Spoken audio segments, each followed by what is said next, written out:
الحمد لله وحده والصلاة والسلام على من لا نبي بعده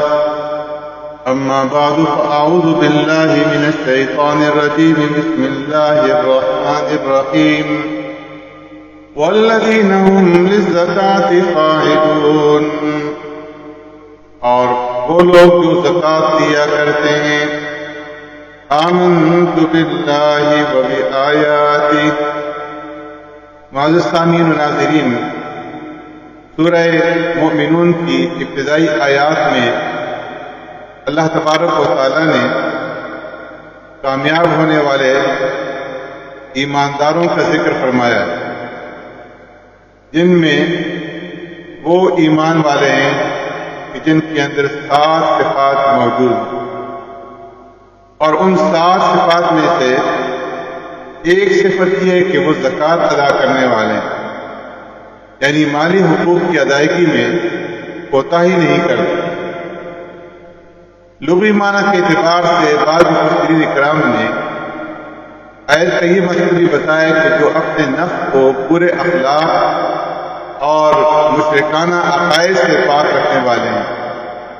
وہ بھی فلاح پانے والے ہیں۔ معزز سامعین، انسان کے اندر سے بخل، حسد، حب جاہ، حب مال، ریا کے جذبات امڑ کر آتے ہیں، اور ان رذائل سے پاک ہونا اور نفس کو دبانا، نفس کی اصلاح کرنا،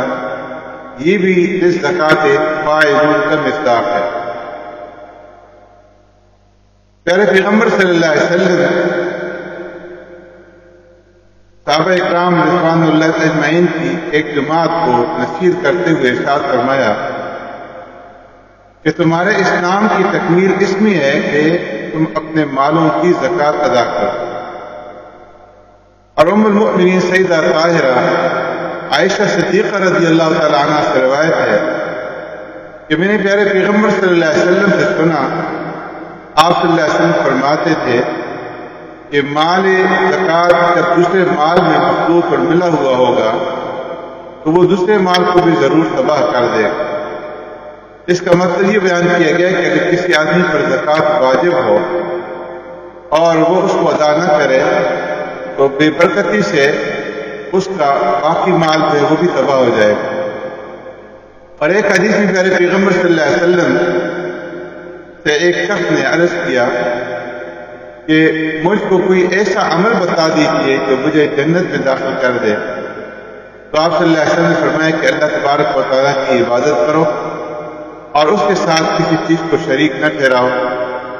اور نماز قائم کرو، زکوٰۃ ادا کرو اور صلہ رحمی کرو۔ معزز سامعین، آج کی مصنون دعا میں حضرت انس رضی اللہ تعالیٰ عنہ سے مروی ہے کہ پیارے پیغمبر صلی اللہ علیہ وسلم نے فرمایا کہ جو دن میں 10 مرتبہ استعاذہ یعنی اعوذ باللہ من الشیطان الرجیم پڑھتا ہے تو اللہ تبارک و تعالیٰ ایک فرشتہ متعین کر دیتے ہیں جو اس کو شیطان سے محفوظ رکھتا ہے۔ تو اس لیے اعوذ باللہ من الشیطان الرجیم دن میں 10 مرتبہ پڑھنے کا اہتمام فرما دیجیے۔ اور مسائل کے سلسلے میں عرض یہ ہے کہ جس کے پاس 52.5 تولہ چاندی یا 7.5 تولہ سونا ہو یا 52.5 تولہ چاندی کی قیمت کے برابر نقد رقم ہو اور 1 سال تک باقی رہے تو سال گزرنے پر اس کی زکوٰۃ دینا واجب ہے، اور اگر اس سے کم ہو تو اس پر زکوٰۃ واجب نہیں۔ دوران سال اگر یہ رقم گھٹتی بڑھتی رہتی ہے تو اس کا اعتبار نہیں ہے، لیکن اس مہینے میں جس تاریخ میں آپ زکوٰۃ ادا کرتے ہیں اگر اس مہینے اور اس تاریخ میں وہ رقم اتنی پوری ہے جس کی مالیت 52.5 تولہ چاندی بنتی ہے تو پھر زکوٰۃ واجب ہوگی۔